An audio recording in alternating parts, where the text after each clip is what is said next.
तो कैसे आप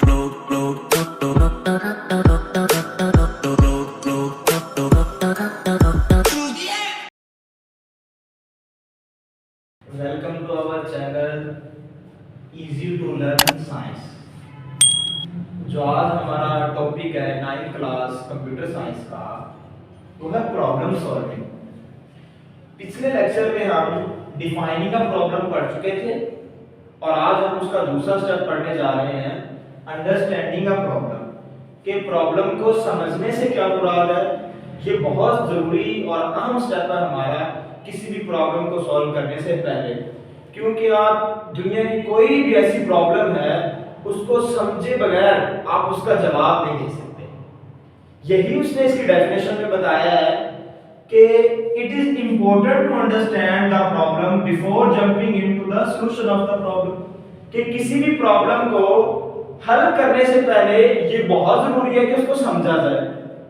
आप लोग इम्तिहान देते हैं, इम्तिहान में आपके पास मल्टीपल चॉइस क्वेश्चन आते हैं, तो टीचर आपको बार बार कहते हैं कि बेटे आपने प्रॉब्लम स्टेटमेंट को गौर से पढ़ना है। और अगर आपने प्रॉब्लम स्टेटमेंट गौर से पढ़ ली है तो चार ऑप्शन दिए गए हैं ना, उनको बड़े अच्छे से आप लोगों ने देखना है कि फर्स्ट ऑप्शन क्या है, सेकंड ऑप्शन क्या है, थर्ड क्या और फोर्थ क्या है। फिर उनमें से आपने सूटेबल आंसर ढूंढना होता है। ये नहीं है कि हमने प्रॉब्लम स्टेटमेंट पढ़ी है और फौरी से जो है ना हम उसका आंसर लगा दें, ऐसा नहीं है। और एग्जांपल में भी यही है कि अ रिडल और puzzle can be answered only after clear understanding. कि किसी भी जो पहेली का जवाब है या कोई पजल है, पहले हम उसको समझेंगे और फिर इसका जवाब देंगे। मार्केट में हमारे पुराने दौर के अंदर पहेलियां बुझवाई जाती थी, तो ये बहुत जरूरी है कि पहेली को पहले समझा जाए और फिर उसका जवाब दिया जाए। क्योंकि किसी भी पहेली को अगर कोई बंदा पहेली बोलता है, फौरी से आप उसका जवाब तो नहीं दे सकते जब तक आप उसको समझ नहीं सकते। और प्रॉब्लम अंडरस्टैंडिंग के अंदर हमारे पास प्रॉब्लम एनालिसिस है कि किसी भी प्रॉब्लम का हम एनालिसिस करेंगे तो हमें अंडरस्टैंड होगी। और एनालिसिस करने के लिए हमारे पास 5 W's होते हैं। उसने प्रॉब्लम एनालिसिस के अंदर हमें बताया is the process to figure out these 5 W's from a problem statement। यानी कि जो प्रॉब्लम एनालिसिस होते हैं उसके अंदर हम 5 W's से प्रॉब्लम का एनालिसिस करते हैं। 5 W's हमारे पास कौन से हैं? व्हाट, हु, व्हाई, व्हेन और वेयर। ये वो 5 W हैं जिनकी मदद से हम प्रॉब्लम का एनालिसिस करते हैं। और अगर प्रॉब्लम का एनालिसिस हो जाए तो फिर क्या होता है? These 5 W's a problem statement it help us to understand a given problem। यानी कि जैसे ही हमने प्रॉब्लम को 5 W से फिगर आउट किया तो हमारी प्रॉब्लम अंडरस्टैंड हो गई है। और जब प्रॉब्लम अंडरस्टैंड हो जाए तो फिर उसका सॉल्यूशन बहुत जरूरी है। मान लीजिए कि कोई स्टूडेंट मुझे कॉल करता है तो मेरा फर्स्ट वो नंबर अननोन है, तो मैं कॉल सुनते ही पहले ये सवाल करूंगा व्हाट इज योर नेम, कि आपका नाम क्या है। वो मुझे अपना नाम बताएगा कि मेरा नाम एहतशाम है या मेरा नाम अली रजा है या कोई भी नाम मुझे बता सकता है। तो सेकंड क्वेश्चन मेरा ये होगा हु आर यू, आप कौन है। वो कहेगा कि सर मैं आपका स्टूडेंट बोल रहा हूँ। अब स्टूडेंट तो बिल्कुल बोल रहा है क्योंकि मैं तो सारे दिन में 3-4 जगह पर पढ़ाता हूँ, स्कूल में भी, एकेडमी में भी और एक और एकेडमी में भी। फिर मेरा तीसरा सवाल होगा फ्रॉम वेयर, आप कहां से हैं। वो मुझे कहता है जी मैं टारगेट साइंस एकेडमी से हूं क्योंकि मैं टारगेट साइंस एकेडमी में पढ़ाता हूं। ठीक है, मुझे पता चल जाएगा कि वो टारगेट साइंस एकेडमी के। Why you are calling me, मेरा चौथा सवाल होगा मुझे कॉल क्यों कर रहे थे। वो कहेगा कि सर मुझे नोट्स चाहिए, यानी कि मुझे फ्रांस सब्जेक्ट के नोट्स चाहिए।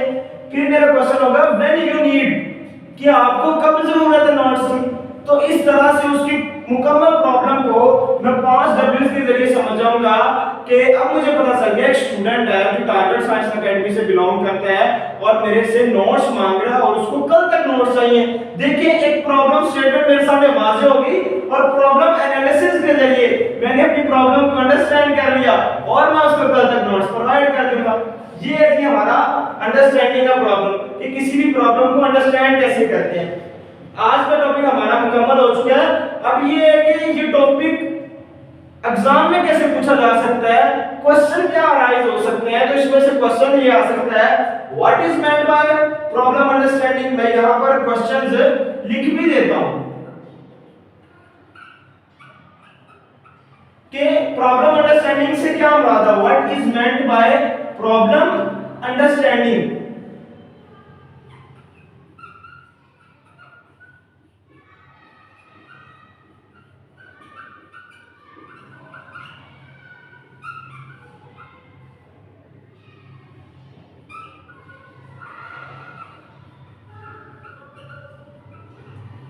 अगर ये शॉर्ट के तौर पर क्वेश्चन पेपर में अराइज होता है तो आप क्या करें, इस शॉर्ट क्वेश्चन में ये लिखें, it is important to understand the problem before jumping into the solution of the problem. फिर एग्जांपल की हेडिंग में ए रीडर और puzzle can be answered only after clear understanding. ये आप आंसर लिखेंगे तो आपको पूरे 2 नंबर मिलेंगे। इसके अलावा क्वेश्चन आ सकता है पेपर में कि what is meant by problem analysis, कि मसले की तज्जिए से क्या मुराद है, तो आप उसके अंदर ये जितना मैंने यहाँ पर आंसर लिखा हुआ ये लिखें। या इसके अलावा ये आ सकता है right 5 W's to understand the problem, के मसले को समझने के लिए 5 W's लिखें। तो उसमें सिर्फ आप ये व्हाट, हु, व्हाई, व्हेन और वेयर लिखेंगे। और इसमें ये भी नहीं है कि आगे आपको क्वेश्चन लिखना है, सिर्फ ये 5 W's के नाम लिखते तो ये शॉर्ट क्वेश्चन आ सकते हैं, 3 शॉर्ट क्वेश्चन इसमें से बन सकते हैं हमारे। इसके अलावा अगर एग्जामिनर चाहे तो लॉन्ग क्वेश्चन भी दे सकता है, तो आप इसी पैटर्न से इस लॉन्ग क्वेश्चन को पेपर में उतारें, आपको पूरे नंबर मिलेंगे। ये था आज का हमारा टॉपिक जो हमने पिछले लेक्चर में पढ़ा था, डिफाइनिंग अ प्रॉब्लम। आज हमने पढ़ लिया है अंडरस्टैंडिंग अ प्रॉब्लम। अब हमारा जो नेक्स्ट लेक्चर है उसके अंदर हम पढ़ेंगे एनालाइज अ प्रॉब्लम, यानी कि प्रॉब्लम सॉल्विंग का थर्ड स्टेप कि एनालाइज अ प्रॉब्लम से क्या मुराद है। तो थैंक यू सो मच आज के लिए, और हमारे चैनल को शेयर करो, सब्सक्राइब करो और फॉलो बैक भी कीजिए, और इसके ऊपर अगर आपको लेक्चर अच्छा लगा तो कमेंट्स भी कीजिए।